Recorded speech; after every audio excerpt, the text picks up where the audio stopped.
So it's pouring rain out hard, so I have to make a video indoors. So it'll be a educational video, of course, about something nobody wants to hear about. Well, I mean hear. What comes out of there? What? More random kitties? Get out of there, I'm trying to make a video. Come on. Come on. Anyways, let's get to business. Well, anyways, this video is about how mufflers work. If my stupid kitties can get out of the way. Mufflers work by two principles: noise cancellation and wave clipping. In any muffler, you usually have these two pipes: input, output. These pipes have perforations or holes. That clips the waves, the sound waves. That kind of works how a microwave works. If you look at a microwave really closely, you see all the little holes so you can see your food. Well, how come the microwaves don't come out and fry you? You know, like cook your brain. So all forms of radiation that travel in the form of a wave, which most radiation does, comes in different size waves. The height of the wave is called amplitude, and the closeness together of the wave is called frequency. Well, back to clipping. If a wave is big, but it tries to get through a tiny hole, it gets the top and bottom of it chopped off, so you only get part of a wave coming out. Same as the perforated pipes in a muffler. That's called clipping the waves. Well, a full wave looks like that, and a clipped wave looks like that, all chopped up.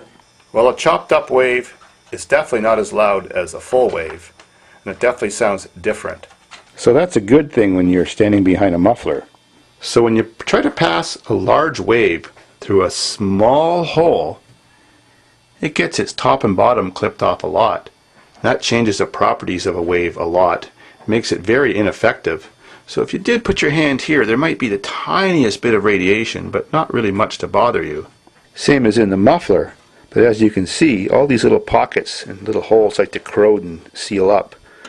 So the air can still get out, or the exhaust, through these holes. Gas in, gases out. So the other way a muffler works is by noise cancellation. So now you have the weakened chopped waves emanating from these pipes, bouncing around inside this double-walled chamber. Double-walled, this is what I mean.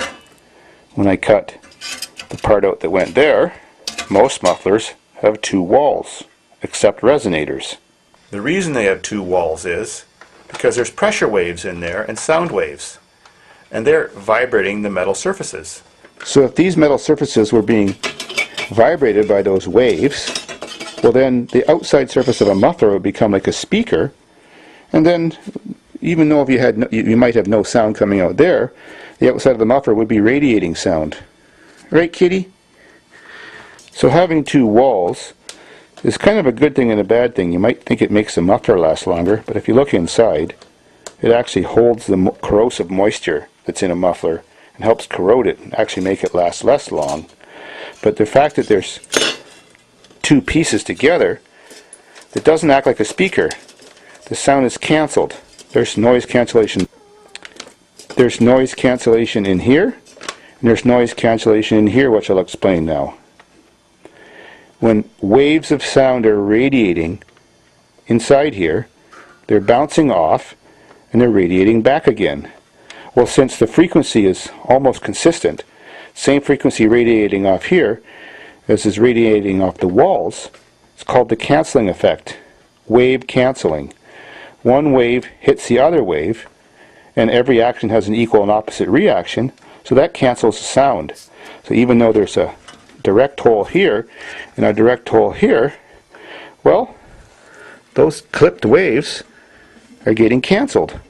As you can see, a big wave can't fit through a small hole, and that's how you end up like this. So that's a weakened wave. So you have the two forces, clipping and cancelling. Now you know how it works. And dampening with two walls so the outside of it doesn't become a speaker. You'll also notice on performance cars, they're not like tiny 1.5-inch pipe like this. They might have 3-inch exhaust pipe, and the sound is much cooler. It's a much deeper sound because it allows a larger wave to fit and travel through that pipe. It's not being clipped. And a small car like this thing came off of, like a Cavalier 2.2, well, the wave is sort of clipped the whole lot, so you have that little farty sound that they make. Because a bigger wave would like to fit through there, but it can't quite. So, simple as that. Old-fashioned technology, very effective, and in many circumstances not very power restrictive. Cool.